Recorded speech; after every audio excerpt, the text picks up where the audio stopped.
আহা কি আনন্দ, আহা কি আনন্দ, আকাশে সূর্য নিচে মাটি, আহা কি আনন্দ, আহা কি আনন্দ। আরে ও গোপাল দাদা, গোপাল দাদা, এই সকাল সকাল কি আবার পিছু ডাকলো? আরে আমি গো আমি। আমি তো আমি নামে কাউকে চিনি না। আর তুমি একটু পেছন ফিরে তাকাও তো। আমি তো সামনে যাচ্ছি, পেছনে তাকাবো কেন? ঠিক আছে, তাহলে আমি তোমার সামনে আসছি। আরে দৌড়াচ্ছ কেন? হ্যাঁ, আরে দাঁড়াও দাঁড়াও বলছি, দাঁড়াও, নইলে কিন্তু আমি মহারাজের কাছে যাব। হ্যাঁ, ও ভোলা তুমি? আরে আগে বলবে তো, আমি করছিলে কেন? একদম কথা ঘোরাবে না গোপাল দাদা। এবার বলো কি বলছি। দেখো, আমি তোমাকে আগের বছর 50 মোহর ধার দিয়েছিলাম। এ কি, তোমার তো মিষ্টির দোকান, ধার দিলে তো লোকে ছুরি কাঁচি ধার দেয়, আর তুমি মোহরে ধার দেওয়ার ব্যবসা শুরু করেছো কবে থেকে বলো দেখি? আবার কথা ঘোরানো শুরু করেছো। হ্যাঁ, আমি এবার কিন্তু সত্যি মহারাজের কাছে যাব। আরে মজা করছি তো। আরে বারবার আমাদের মধ্যে মহারাজকে টেনে আনার কি দরকার বলো তো? সে না হয় টানলাম, তবে তুমি ওই আমার 50 মোহর সুদ সহ কবে ফেরত দেবে বলো তো? আর কিন্তু তোমার হাতে ওই 1 সপ্তাহ সময় আছে। হ্যাঁ, 1 সপ্তাহ মানে কতদিন ভাই? 7 দিন, 7 দিন। 7 দিন? আচ্ছা 7 দিন মানে কত ঘন্টা? 24 গুণ 7, মোট ওই 168 ঘন্টা। ও, অনেক সময় আছে। দেখো গোপাল দাদা, তোমার সাথে কিন্তু আমার ওই কাগজে কলমে লিখিত পড়িত আছে। হ্যাঁ, যদি ওই সময়ের মধ্যে তুমি আমার কাছ থেকে নেওয়া ওই অর্থ আমাকে ফেরত না দিতে পারো, তাহলে কিন্তু তোমার ওই বাড়ি ঘর সব আমার হয়ে যাবে। হ্যাঁ, হ্যাঁ হ্যাঁ, মনে আছে মনে আছে। এখন রাজসভায় যাই, 168 ঘন্টা পেরিয়ে গেলে চলে এসো, কেমন? বেশ, কথাটা মনে থাকে যেন। হ্যাঁ, তখন আর কিন্তু কোনো চালাকি করতে যাবে না, আমি সোজা মহারাজকে বলে দেব। ঠিক আছে ঠিক আছে।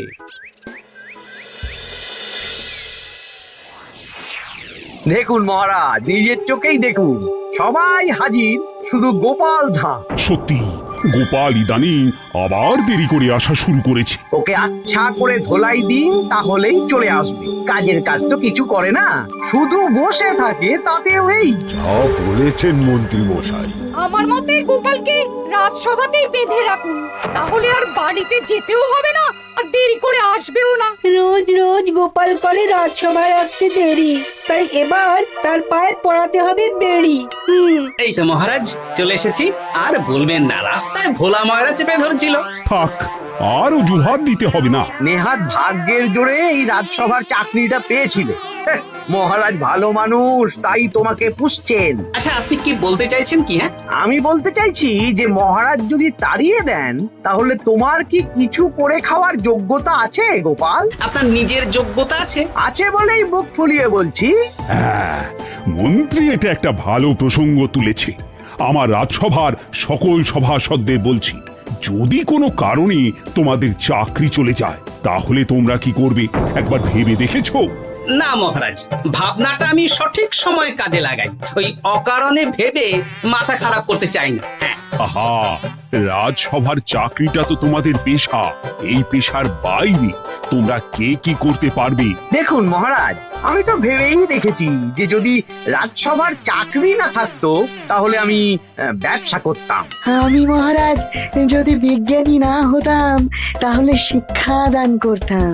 আমি তো ছবি আঁকতাম, কলম না থাকলে আমি তুলি ধরবো। আমি কামারশালায় কাজ করতাম। আমার তো ছোটবেলায় মূর্তি বানানোর শখ ছিল, আমি মৃৎশিল্পের কাজ করতাম। কি গোপাল, এবার তুমি বলো। সবাই তো কিছু না কিছু বিকল্প ভাবনা চিন্তা করে রেখেছে। দেখুন মহারাজ, অনেক ভেবে দেখলাম আমার কাজ তো ভাড়ামো, তাই আমি লোক হাসিয়েই পয়সা রোজগার করব। আর বিশেষ কোনো গুণ তো আমার মধ্যে খুঁজে পাচ্ছি না মহারাজ। বেশ, আমি একটা ছোট্ট পরীক্ষা নেব। আজকের পর থেকে আগামী 7 দিন, আর এই 7 দিন তোমরা তোমাদের যা মন চায় সেটা করে রোজগার করবে। আমি তো খেতে ভালোবাসি। তাহলে খাবে। গোপাল হয় মুখ খুলে থাকে, নইলে চোখ বন্ধ করে। ও শুধু দুটো কাজই ভালো করতে পারে। আর 7ম দিনের শেষে বিচার হবে কে কত রোজগার করেছে। যার রোজগার সবচেয়ে বেশি হবে তাকে আমি দেব 100 মোহর উপহার। আর মহারাজ, যে সবচেয়ে কম রোজগার করবে তার বেতন থেকে আগামী 10 মাস 10 মোহর করে কাটা হবে। কি রাজি তো? হ্যাঁ, রাজি রাজি আমি জানি যে গোপাল ফুটো করিও রোজগার করতে পারবে না, তাই গোপালই হারবে। বেশ, আর যদি অন্য কেউ হারে? তাহলে আমি নিজের বেতন থেকে তাকে আগামী 10 মাস 10 মোহর করে দেব। ব্যাস, এবার তোমরা কাজে লেগে পড়ো।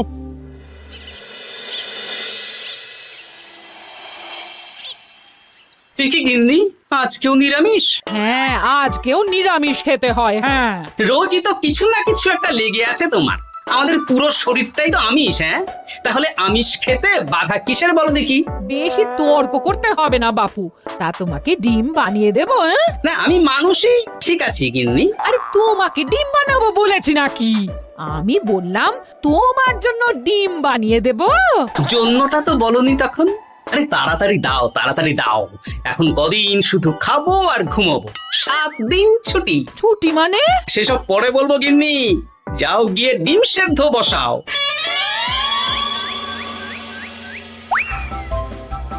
আরে করছোটা কি? বাড়িতে যা মোহর আছে সব তুলে কোথায় নিয়ে যাচ্ছ?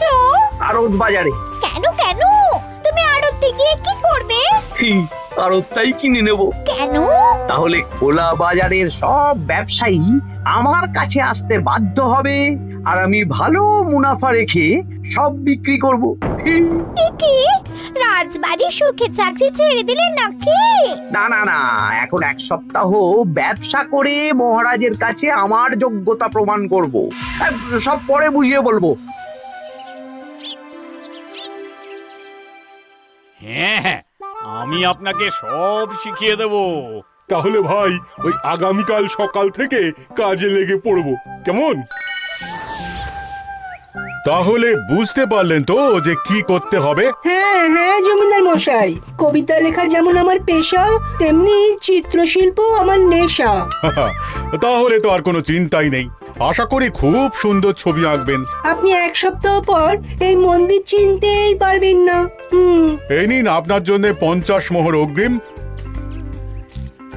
মন্দিরের চিত্রকলা শেষ হয়ে গেলে আরো 50 মোহর দেব, ঠিক আছে? বেশ।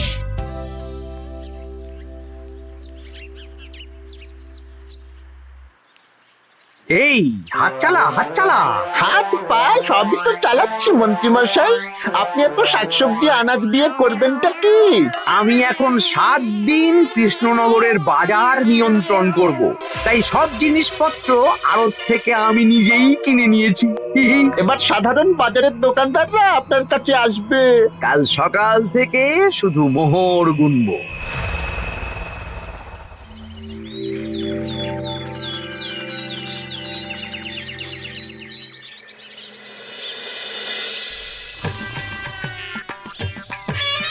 আরে এত বেলা হয়ে গেল, আর কত পড়ে পড়ে তুমি ঘুমোবে? এত লম্বা ছুটি পেয়েছি, এখন তো বিশ্রাম নিতেই হবে গিন্নি। কিন্তু পুকুর ঘাটে গিয়ে তো আমি অন্য কথা শুনলাম। তুমি আবার কি শুনেছো? তোমাদের মহারাজ নাকি বলেছেন আগামী 1 সপ্তাহ তোমরা সকল সভাসদেরা ওই সকল সভাসদেরা নিজের ইচ্ছে মতো কাজ করে রোজগার করব। আমার কাজ তো ভাড়ামো করা, তাই ভাড়ামোর সুযোগ এলে সেটাই করব। কিন্তু যদি সুযোগ না আসে, তাছাড়া যার রোজগার সবচেয়ে কম হবে তার তো বেতন থেকে 100 মোহর কাটা হবে গো। এই খবরও পেয়ে গেছো? বাবা, পুকুর ঘাট না পরনিন্দা পরচর্চা কেন্দ্র? হ্যাঁ, ওসব বাজে কথা বাদ দিয়ে কোনো কাজ শুরু করো, কাজ শুরু করো। এরকম গা এলিয়ে শুয়ে থাকলে ভগবান এসে তোমাকে পয়সা দিয়ে যাবে না গো। গোপাল দাদা, ও গোপাল দাদা, বলছি গোপাল দাদা, কি খবর গো? এই তো গতকাল তোমার সাথে কথা হলো, আজ একেবারে বাড়িতেই চলে এসেছো। তোমার যা হালচাল তাতে তো মনে হচ্ছে ওই কদিন পরে বাড়িটা আমারই হবে। আর সেই আশাতেই বসে থাকো। এই ভোলাময়রা এসেছে কেন গো? এসব কি বলছে? মা ঠাকুরুন, আপনার কাছে আর কি লোকাবো? বহুদিন আগে গোপাল দাদা আমার কাছে 50 মোহর ধার নিয়েছিল। সেই ধারের থেকে 5 মোহরা এখনো আমাকে শোধ করেন। সে কি? হ্যাঁ, শর্ত অনুযায়ী যদি গোপাল দাদা আগামী ওই 6 দিনের মধ্যে ধার না শোধ করতে পারে তাহলে এই বাড়ি আমার হয়ে যাবে। তুমি আমাকে এত বড় কথা লুকিয়ে রেখেছো? হ্যাঁ, না আমি বলবো করে বলা হয়ে ওঠেনি আর কি। এবার আপনি দেখুন গিন্নিমা কি করবেন। ভিটে মাটি ছেড়ে কোথায় গিয়ে উঠবেন দেখুন। কি গো, এতেও তোমার হুঁশ হয় না? হ্যাঁ? ধুর, এই অযথা চিন্তা করো না তো, কিছু না কিছু একটা হয়ে যাবে।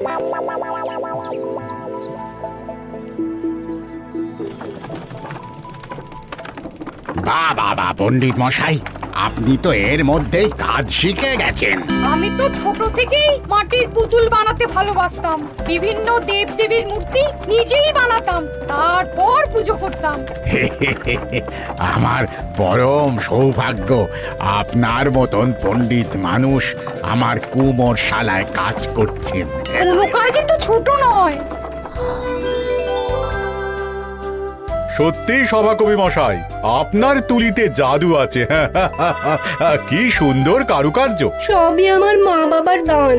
আমার বাবা খুব বড় চিত্রশিল্পী ছিলেন, উনি হাতে ধরে আমাকে ছবি আঁকা শিখিয়েছেন। বাহ বাহ বাবা।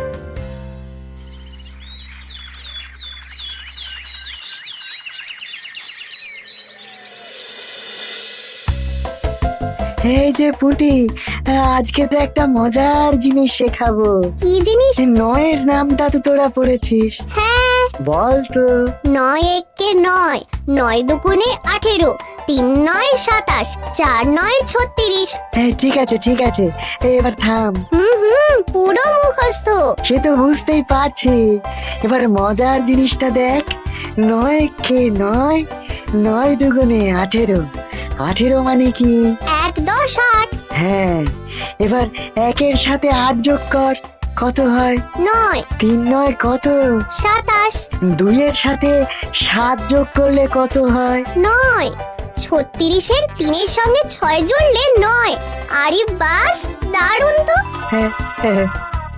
সত্যি বিজ্ঞানী মশাই, আপনি কি সুন্দরভাবে পড়া বোঝান। এটা তো আমার নেশা।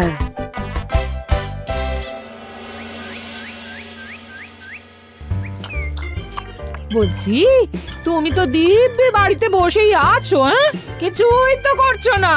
সত্যি বলো তো, তুমি ভাড়ামো ছাড়া আর কি কিছু করতে পারো? হ্যাঁ, এই আদেশ করতে পারি। গেনি একটু তরকারি দাও তো, জলের ঘটিটা দাও না। যত সব।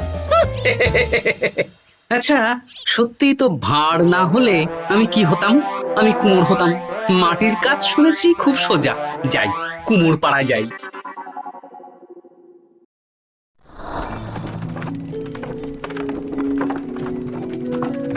আমার কি সৌভাগ্য, রাজসভার দুজন সভাসদ আমার সঙ্গে কাজ করছে।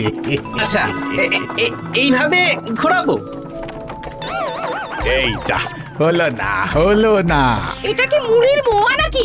দাও, আমাকে করতে দাও, তুমি অন্য কিছু করো।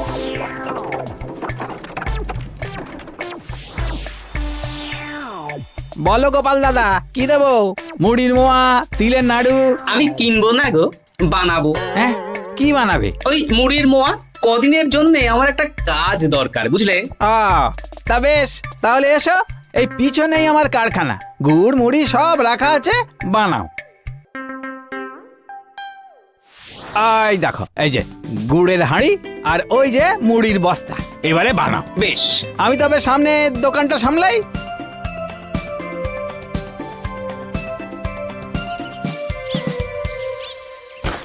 কিসের আওয়াজ হলো? আরে আরে আরে, এ কি করলে গোপাল দাদা? আর বলো না, ওই গুড়টা ঢালতে গিয়ে হাঁড়িটা হাত ফসকে পড়ে গেল। এই তুমি যাও তো, তোমাকে কিচ্ছু করতে হবে না, যত সব বিপদ বাড়ানো।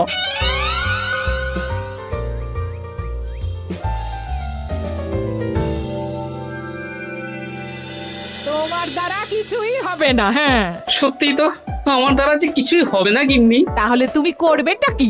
এমন করে বলো না গিন্নি, সবারই খারাপ সময় যায়। আর খারাপ ভালো, যে সামান্য মুড়ির মোয়া বানাতে পারে না তার মুখে এসব মানায় না।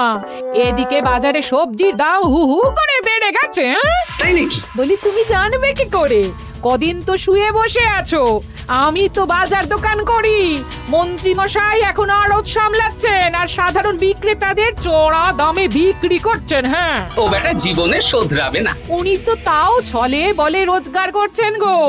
আর তাছাড়া অনেকে পথে গান শুনিয়েও রোজগার করেন, সেটাও তো তুমি পারবে না। হ্যাঁ, এই তো পেয়েছি। 6 দিনের মাথায় তো রাজসভায় একটা বৈঠক হবে, সেদিনই আসল মজা জমবে। কিসের মজা গো? সেটা সেদিনই বুঝতে পারবে।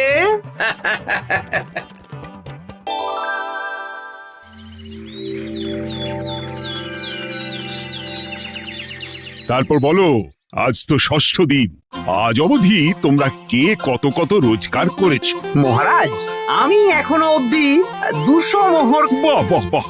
আমি মহারাজ 15 মোহর। হ্যাঁ, আমি 5 মোহর। বিভিন্ন বাড়িতে বাচ্চাদের পড়াচ্ছি, শিক্ষাদান করছি দিনরাত। সেনাপতি, আমি 10 মোহর পেয়েছি, আরো পাবো। আমি 50 মোহর অগ্রিম পেয়েছি, আরো পাবো আগামীকাল। বাহ বাহ বাহ! সবাই তো ভালোই রোজগার করেছো। আর গোপাল, তুমি বলো। মহারাজ, আমি এখনো অবধি কোনো রোজগার শুরু করিনি। আমি আগেই বলেছিলাম গোপাল একটা কানা করিও রোজগার করতে পারবে না। আসলে মহারাজ, আমি আজ সকালেই আমার প্রতিভা খুঁজে পেলাম। তোমার আবার কি প্রতিভা? আমি ভালো গান গাইতে পারি মহারাজ। আমার ছোট্টবেলার ইচ্ছে ছিল আমি রুদ্ধদ্বার সভা করব, গান গাইবো, আর দর্শক বা শ্রোতারা আমার গান শুনে আমাকে পয়সা দেবে। বাহ বাহ বাহ! তা শোনালে না কেন? আমি চাই আপনারা সবাই আমার বাড়িতে আসুন, আমার গান শুনুন। এই না না না না না, তোমার গান শুনে অর্থ ব্যয় করতে পারবো না গোপাল। যদি শোনাতে হয় তো বিনামূল্যে শোনাও। তুমি ভেবেছো কায়দা করে গান শুনিয়ে রোজগার করবে? সেসব চালাকি কিন্তু চলবে না। না মহারাজ, আমার গান শুনতে আসার জন্য একটা কানা করিও খরচ করতে হবে না। আমি বিনা পারিশ্রমিকে গান শোনাবো। বেশ, তাহলে কবে শোনাবে বলো? এখনই চলুন, শুভস্য শীঘ্রম। আবার যেতে হবে কেন? এখনই শোনাও। আমার আবার নিজের বাড়ি ছাড়া প্রতিভা বিকশিত হয় না। বেশ তো, এই কদিন টানা কাজ করেছি, তোমার গান শুনে মনটা যদি ফুরফুরে হয়ে যায় ভালো তো। চলো গোপাল। আসুন আসুন, সবাই ভিতরে আসুন। আসন পাতা আছে, সবাই বসুন।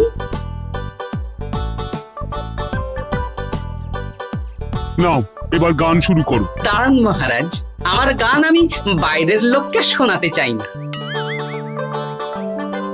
কু কু বাবা, আবার কোকিলের মতন আওয়াজ করছে। কু।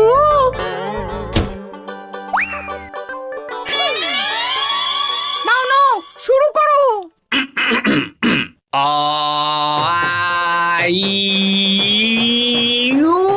ওরে বাবা রে বাবা! আরে এত চিৎকার করছো কেন? থামো থামো থামো! এটা ভালো লাগছে না? অন্য গান শোনাচ্ছি তাহলে। আকাশে মেঘে বাতাসে বায়ু, জ্যোতিষী বলেছে আমার 100 বছর আয়ু। আরে থামো থামো! আরে কান ঝালাপালা হয়ে গেল। না, থামতে আমি পারবো না, গান শুনতেই হবে। ওরে ওরে বাবা রে বাবা, এই কানে তালা লেগে গেল, আমি পালাই। পালাতে পারবেন না, বাইরেও তালা দেওয়া আছে। বাইরে তালা খুলতে বলো। বাইরে বেরোতে হলে প্রত্যেককে 100 মোহর দিতে হবে। আমরা তো আগেই বলে দিয়েছি তোমার গান শোনার জন্য কোনো পয়সা দিতে পারবো না। এটা তো গান শোনার জন্যে নয়, বাইরে যাওয়ার জন্যে। আমার গান শুনতে আসার জন্যে কোনো অর্থ লাগে না। গান শুনে বাইরে বেরোতে গেলে অর্থ লাগবে, জনপ্রতি 100 মোহর মাত্র। কি জ্বালাতন! হয় দিন, নইলে আবার শুরু করছি। থামো থামো! আপনারা কি সবাই দেবেন না এখানেই থাকবেন?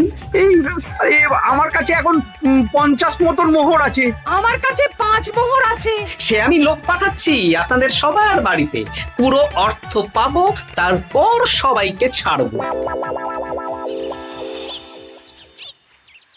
আচ্ছা, এটা কি ঠিক করলে গোপাল? দেখুন মহারাজ, আমি কথা নিয়ে খেলি। সব সভাসদেরা 6 দিন খেটে যা না রোজগার করেছে, আমি শুধু বুদ্ধির জোরে আর ভাড়ামো করে ঘন্টা খানিকের মধ্যে তার থেকে বেশি রোজগার করে নিলাম। যদিও এখনো একদিন সময় আছে। সত্যি গোপাল, তোমার বুদ্ধির জবাব নেই।